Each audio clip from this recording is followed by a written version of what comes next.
Ada satu permasalahan tentang sahur yang tidak banyak, maksudnya ada orang yang salah paham.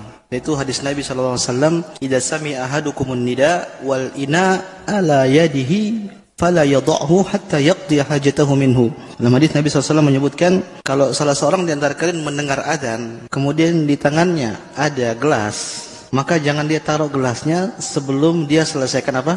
Hajatnya. Ini hadis. Akhirnya dipahami sebagian orang, dia sengaja minum di waktu adzan. Jadi dia makan sahur, selesai, habis itu sambil nonton tangannya pegang air. Nanti pas sudah ada bunyi-bunyi mau adzan langsung diminum cepat-cepat. Taruh. Jangan-jangan antum yang begitu jemaah. Masih mending minum. Dia sambil pegang rokok. Nanti sudah duduk. Ya, cepat-cepat. Ikhwani fiddin, hadis ini bukan untuk itu. Allah mengatakan dalam Al-Quran, "Kulu washrabu hatta yatabayyana lakumul khaytul abyadu minal khaytil aswadi minal fajar."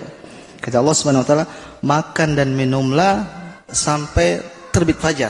Artinya kalau terbit fajar sudah jelas, maka tidak boleh lagi makan dan minum. Siapa yang makan dan minum di waktu itu, maka puasanya batal.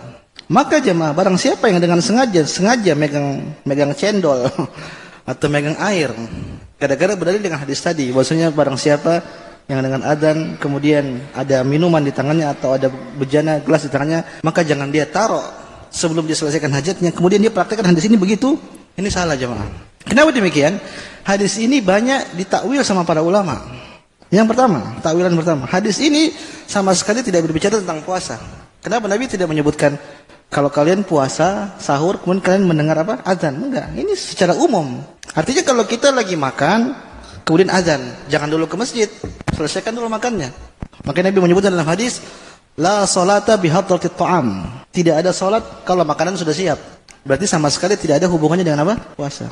Takwilan kedua, oke dengan puasa, tapi ini maksudnya azan yang pertama. Kalau sudah adzan pertama udah habisin dulu, nanti siap-siap, jangan sampai nanti adzan kedua, karena adzan pertama dan kedua itu jaraknya nggak jauh, setengah jam, maka di Saudi kan setengah jam.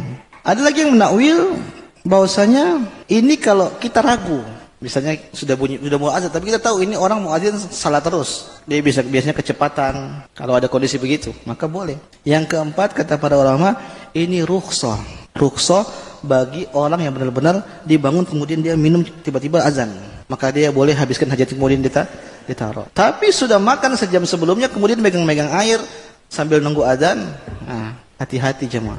Saya khawatir antum minum pas matahari terbit, puasa antum tidak sah. Maka kalau antum masih begitu, berhenti.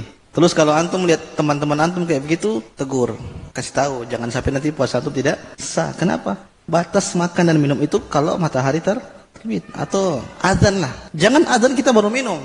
Ini salah. Meskipun dia berdalil dengan hadis, tapi pemahaman seperti itu banyak dikritik oleh para ulama. Wallahu taala alam.